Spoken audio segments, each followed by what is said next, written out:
God created wonderful creations, and the most noble of those creations is the human being. God takes pride in that creation when He says, وَلَقَدْ خَلَقْنَا الْإِنسَانَ لَقَدْ خَلَقْنَا الْإِنسَانَ فِي أَحْسَنِ تَقْوِيمٍ. We created the human being in the best possible mold. All of God's creation is in complete submission to Him. The skies and the earth and everything in between is absolutely at the disposal of God and doesn't disobey Him. The greatest of His creations was offered choice. The human being was offered choice.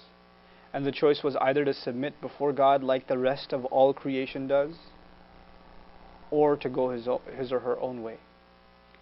When a human being decides that they are going to learn from God, the rest of God's creation, that by definition submits to His commandments all the time, by their very existence, when they decide that they're going to follow suit, knowing and while having the choice to rebel, they've given themselves up in submission, then they've accepted Islam.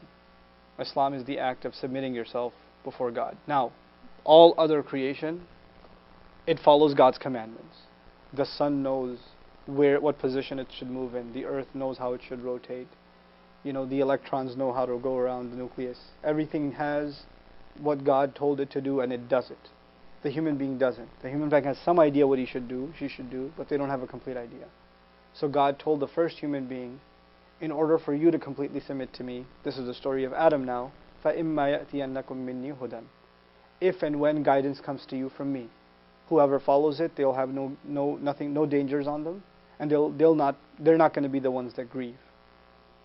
God sent messengers time and time again, prophets, to let people know how to submit to Him, because they themselves can only know so much.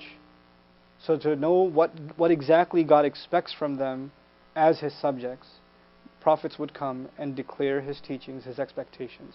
What should you believe about Him? And how should you submit to Him? And because that idea of wanting to submit to Him was already created inside of us when our souls were made, there was something inside the human being that already had Islam in it. So when they heard the confirmation of what they have deep down inside coming from the mouth of a prophet, there was like a light inside that met the light on the outside. The revelation on the outside that they hear from a prophet is light. The conscience inside of them that knows God already is another light. These two lights come into contact and Islam happens. This concept in the Quran is called light upon light. Nurun ala nur. Two lights. One inside of you, one outside of you. They come into contact with each other, right? Now, every prophet tried to connect people's inner light with the light of revelation. That's what every prophet tried to do. And the final of those prophets is Muhammad, may peace and blessings of Allah be upon him. The word Islam itself means the act of giving yourself up. It also means the act of giving peace. Aslama also means to offer peace. In other words, you are now offering peace to all of your surroundings. Literally to offer peace. Right? Because now that you've submitted yourself to God, and all of creation already has, now you're in harmony with everything else. You're at peace with everything else. The only reason corruption will happen is when everything else is in submission to God and the human being isn't. That's when corruption happens. That's the very definition of chaos. Right? So Islam is a means by which peace is attained. Harmony is attained inside a person, within their family, within a community, within the world. It starts at the individual level, and you're finally at peace with yourself. Someone who's living a life of rebellion, living a life of partying, and think they're going to live, eat, sleep, party in this world, and eventually go. You'll find this one thing they don't have. They don't have peace. They can't sit still. They're always dissatisfied. And when someone finds Islam, Allah gives them the one thing they will never find in any amount of money, any amount of luxury, any amount of entertainment, any amount of self-indulgence or pleasure. They won't find satisfaction anywhere else, tranquility anywhere else except for Islam. That's why you find the people that have the most money and people want to be like them, be they musicians, actors, whoever. People make it big and they can basically have any pleasure they want, drowning themselves in drugs so they don't have to deal with reality because they can't find peace in reality. They can't find it. They're trying to escape. These are people that have the best of the best of the best and can't live with it. They're not satisfied. Islam offers them that peace. So now I'll conclude this with what Islam is with a statement from God Himself.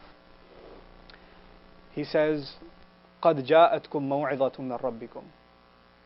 a heart-penetrating counsel has come to you from your master. Really interesting word, maw'idha in Arabic. It's very powerful, it goes inside the heart. Has come to you from your master. وَشِفَاءٌ لِمَا فِي الصُّدُورِ. And what has come to you is a cure for what is in the chests. I want you to think about this. God specifically mentions the problem is where? In the chests. People's hearts are unsatisfied. Advice in Arabic literature, maw'idha, deep advice, is not somewhere that goes in the mind, it goes in the heart. You know, if I'm talking to a student, or I'm talking to a family member, a cousin, and I try to give them really heartfelt advice, they say, man, you got me here. You got me right here. You feel something. God says, I've given you words that are supposed to go right where the problem is. You know, medicine is applied where the problem is, right? Right? So if the problem is in the heart, God says God gave heart-penetrating counsel. Now once the medicine goes in, what is it supposed to do? Start healing. So the very next phrase is, وَشِفَاءٌ لِمَا فِي الصُّدُورِ. It's a cure for what's inside the chest. Whether you're afflicted with jealousy or rage or sadness or disappointment or fear or greed or lust or whatever your problem is inside, it starts getting cured. You're at peace with yourself and others because you're at peace with God now. وَشِفَاءٌ لِمَا فِي الصُّدُورِ. And then وَهُدًى وَرَحْمَةٌ. After this cure, now it's guidance. Here's all the things that were messing up my life. I was heading in the wrong direction. Now it is ready. This book is going to give me the right direction. وَهُدًى وَبُشْرَى. And then congratulations لِلْمُؤْمِنِينَ, to those who truly believe. What is this saying? First, take the heart. Let the advice penetrate your heart. Allow it to cure you. Once it cures you, you'll see the way to follow. Once you see that way to follow, congratulations, you've attained the best thing you could have possibly attained, both for this world and the next. You'll live a happy life here, and you'll live a happy life in the hereafter. People think when they follow religion, they'll miss out on life, right? God promised the Israelites. You know, people think we hate the Israelites. God promised the Israelites amazing things. Allah mentions them in the Quran. He says, had they only followed what Allah told them, God had told them, لَأَكَلُوا مِنْ فَوْقِهِمْ وَمِنْ تَحْتِ أَرْجُلِهِمْ.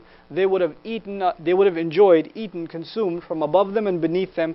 God would have made them rich. God would have made, if they only followed what they were commanded. So what is God saying? What is Allah saying? If guidance is in your heart, then the world can be in your hands and you'll be fine. And when guidance is not in your heart, then the world and its temptations are in your heart and nothing is in your hands. You have nothing in your hands.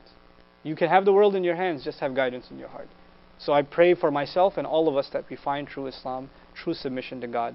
Thank you very much for listening and watching.